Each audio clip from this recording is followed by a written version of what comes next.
ये तो हम सबने सुना ही है कि सही काम करने के लिए नियमों का पालन करना जरूरी है। लेकिन तब क्या हो जब सही नतीजे तक पहुंचने के लिए नियम ही तोड़ने पड़ जाएं? तो आज इसी गहरे सवाल की तह तक पहुंचने की कोशिश करते हैं। पता है, ये सवाल आज जितना जरूरी लगता है ना, उतना ही सदियों पहले भी था।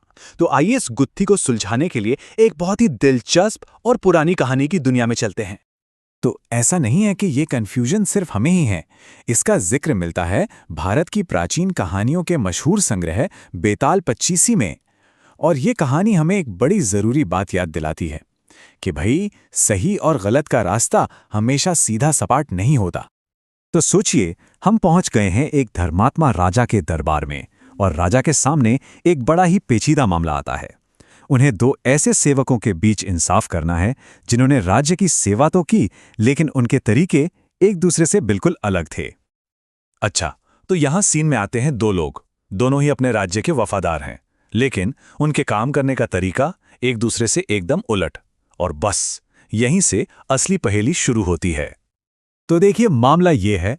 पहला सेवक कहता है, मैंने हर एक नियम का पालन किया, राज्य की सेवा करते करते अपना सब कुछ गंवा दिया, पर मैं राज्य को बचा नहीं पाया।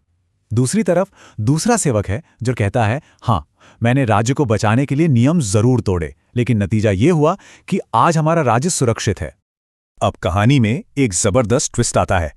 महान राजा विक्रमादित्य के सामने बेताल नाम की एक आत्मा आती है, और वो राजा के सामने बिल्कुल वही सवाल रखती है जो शायद अब तक हम सबके दिमाग में भी घूम रहा है। वो सीधे सीधे राजा से पूछता है, राजन, इन दोनों में से ज्यादा धर्मात्मा कौन है? अब देखिए, ये सिर्फ एक सवाल नहीं है, ये तो इस पूरी कहानी का, इस पूरी पहेली का सेंटर पॉइंट है। धर्म और कर्तव्य की एक बहुत बड़ी परीक्षा। अच्छा, इससे पहले कि हम राजा का जवाब सुने, चलिए एक पल के लिए खुद सोचते हैं। ज्यादा बड़ा धर्म किसने निभाया? उस सेवक ने जिसने नियमों की इज्जत की, या उसने जिसने नतीजे को सबसे ऊपर रखा? तो चलिए अब आते हैं कहानी के क्लाइमैक्स पर। इतनी मुश्किल सिचुएशन में एक समझदार राजा का जवाब क्या होगा? आइए जानते हैं राजा विक्रमादित्य का फैसला। और राजा का जवाब सुनने में शायद थोड़ा चौंकाने वाला लगे, पर है बहुत गहरा। वो कहते हैं कि असली धर्म उस सेवक ने निभाया जिसने नियम तोड़े। क्यों? क्योंकि उसका लक्ष्य, उसका इरादा कहीं ज्यादा बड़ा था, अपनी प्रजा और अपने राज्य की रक्षा करना।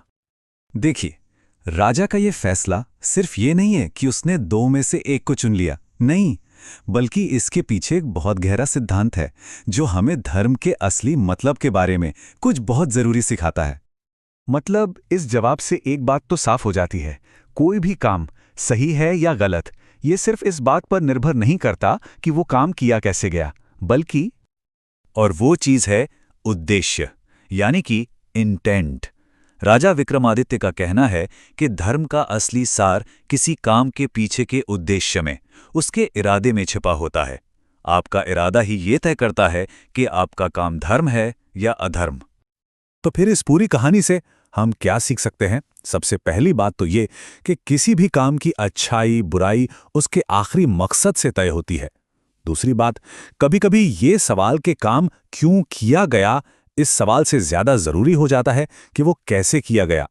इसको अगर आज के दौर में देखें तो ये वही बात हुई स्पिरिट ऑफ द लॉ और लेटर ऑफ द लॉ के बीच का फर्क। और पता है, ये सदियों पुरानी कहानी जाते जाते हमारे लिए एक बहुत बड़ा सवाल छोड़ जाती है। आज की दुनिया में, हमारी अपनी जिंदगी में ऐसे कौन से नियम हैं जिन्हें किसी बड़े और बेहतर उद्देश्य के लिए चुनौती देना या उन पर सवाल उठाना जरूरी है? इस बारे में सोचना सच में बहुत जरूरी है ना?